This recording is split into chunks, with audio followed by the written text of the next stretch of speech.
Now and every day is Black History. Black History Month is a special month.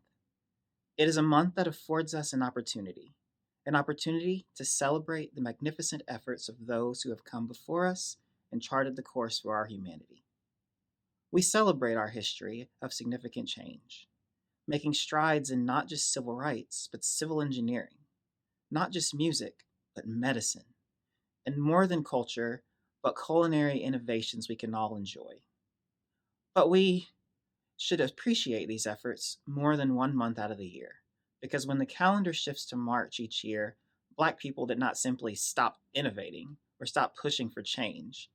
There are Black people making strides daily, and while we take this time to honor them, we must begin to honor them year round. Neil deGrasse Tyson said it best: if the only time you think of me as a scientist is during Black History Month, then I must not be doing my job as a scientist.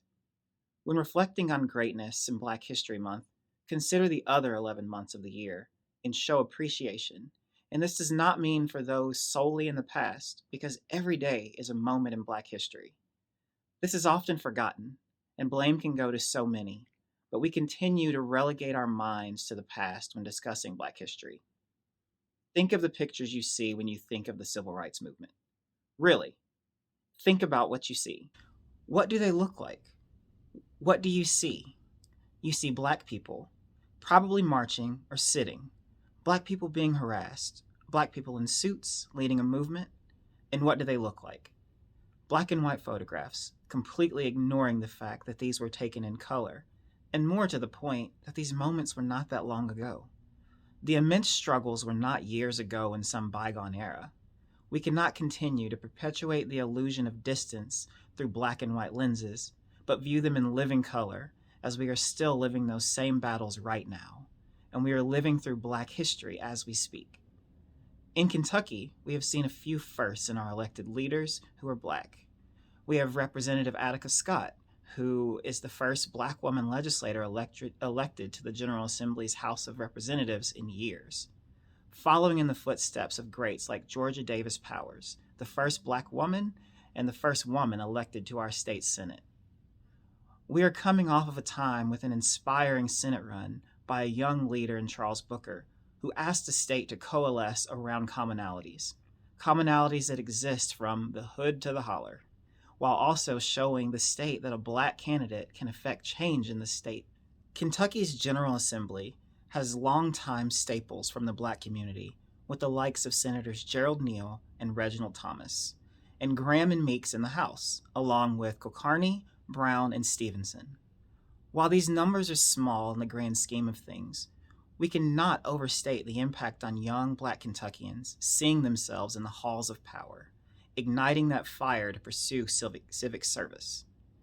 And when you think of those black and white pictures of crowds marching and kneeling, praying and chanting, how can you not see the resemblance in those pictures of civil rights protest of the past with those locally in response to Breonna Taylor, or the national movements responding to the issues around a George Floyd or an Ahmaud Arbery? A nation is living through our current moment in Black history. Though times are hard, we are in the throes of true Black excellence, an achievement shortly after the nation saw its first Black president in Barack Obama. We have followed that with an influx of Black leaders running for office around the country.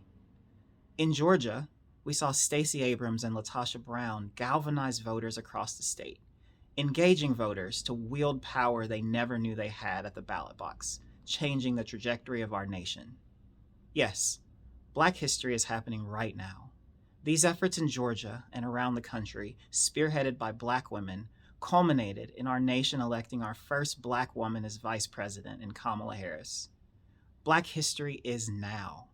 So this month, as we honor the myriad contributions of our fellow Black Kentuckians and Americans, we must also pledge to do better, to recognize that Black history is not something of the past, but something of our present and of our future, and to committed efforts to recognize and celebrate our Black history and Black people when the calendar turns to March and beyond. We hope that at the Commission we are able to contribute to that dialogue and understanding of our current place in time. Black history is our history, and we must honor the legacy of the past while recognizing that the times in which we live are also Black history and should be viewed with the same reverence as those black and white photos.